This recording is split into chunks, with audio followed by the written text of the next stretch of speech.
Hi, I'm Cassandra Horn. I'm a student here at UW Whitewater. I actually made a Zelda costume. And originally I had no intention of ever making a costume at all. I had a wonderful roommate and she suggested, hey, let's do Zelda theme for Halloween. I'm like, well, that's a wonderful idea.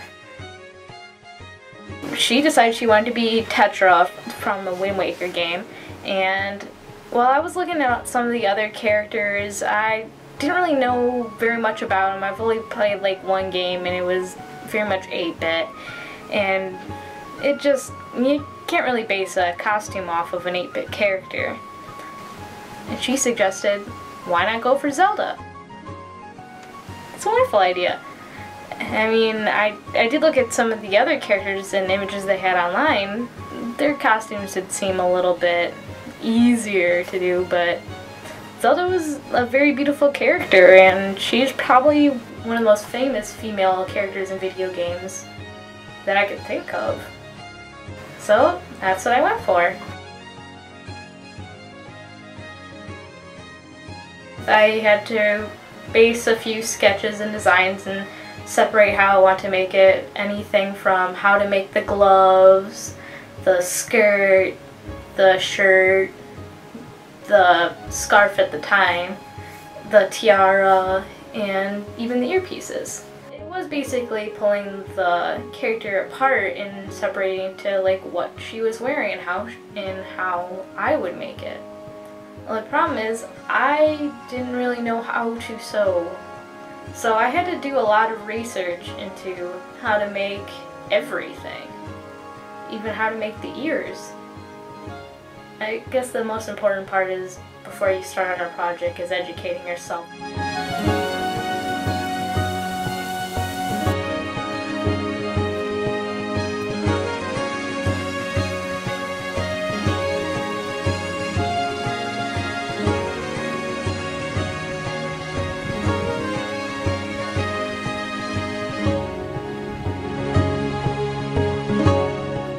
I started making on the costume was the purple skirt for Zelda. Now, I intended it to be a 4-part circle skirt, but I'm absolutely terrible with measurements and coming up with how much space to give hems. And as it turned out, it's no longer a 4-part skirt, but a 3-part skirt. And to be honest, I wouldn't change it for the world. It turned out absolutely gorgeous, and even if I ended up having to make just the 3rd part from the scraps left over from the original cutting of the back 2 panels, I wouldn't change it for the world.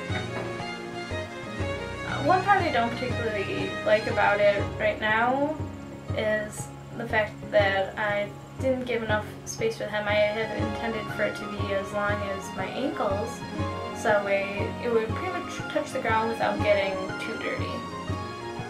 And because I didn't get enough space for the hem, it frays a little bit, and it's starting to look a little ratty from the few times I've been out and around with it. The next part I worked on was the pink corset. The corset I had actually intended to be a shirt, but again, because of my lack of ability to determine how much space to give for hems, it was too tight. I could not even get it over my shoulders. So I had to trim it and cut it and trim it and cut it again until I finally decided, you know what? It's going to be a corset and I'm going to rock it. I love it now, and I wouldn't change it for the world either.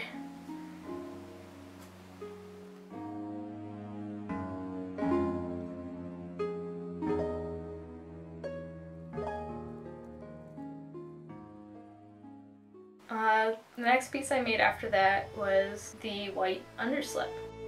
It was very form-fitting, although I did base it off of a shirt I did own just in case. I wanted to make sure that I had given it enough hem room.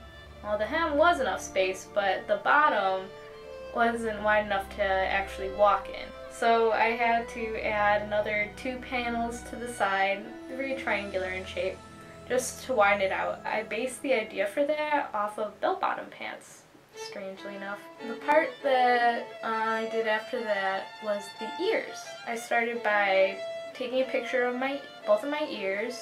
The ears, they didn't take too long, but it was also a very strange and new material working with the liquid latex. That is a very messy material.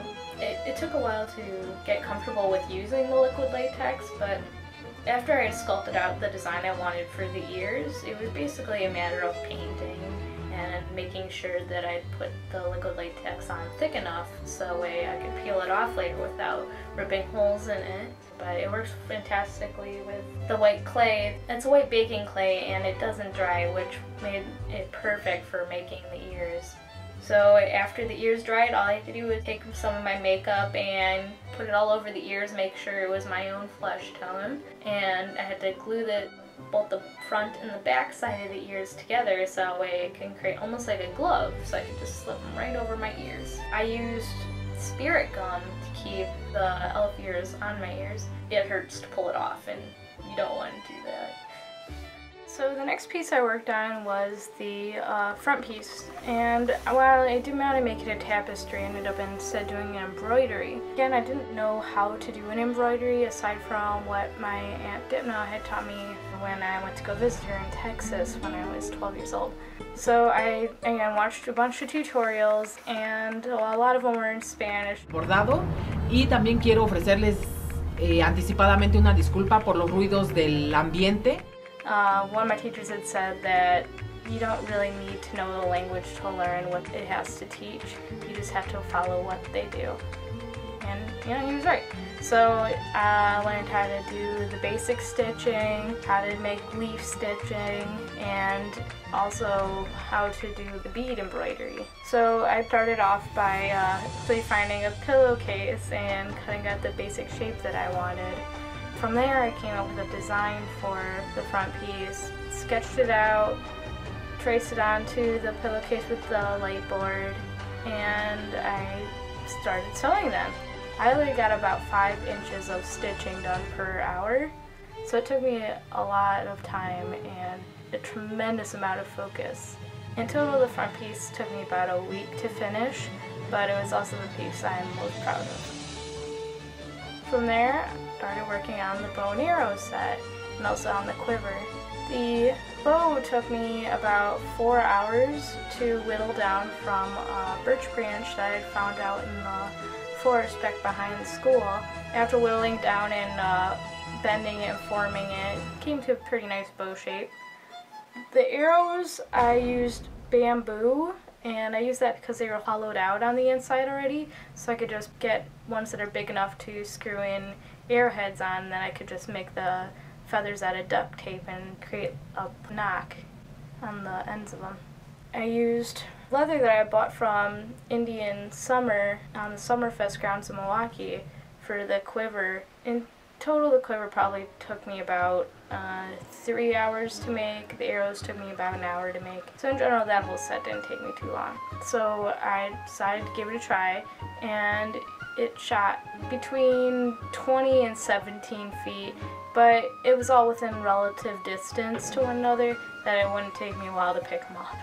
I'm very proud that the bow works. I hadn't made a bow since I was a kid, and I used to make them with my little sisters all the time. For that, I basically just had to make the cape and the hair decorations. The cape only took me about an hour to do. The sewing was very easy and simple, and so I didn't have any problems there. The tiara and jewelry set, which I made with the Sculpey.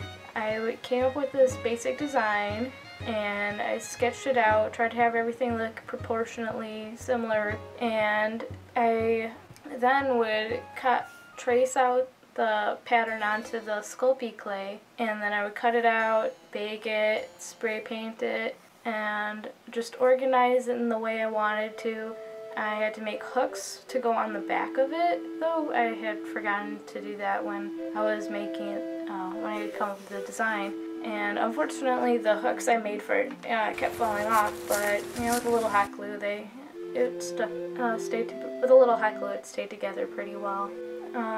Other than that, for the gems, I used the same ones that were on the front piece. I used actually a bracelet and just kind of cut it up and hot glued them on.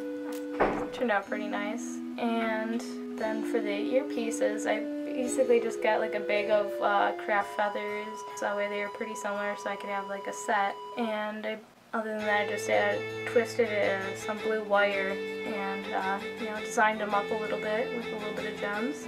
And that was pretty much it.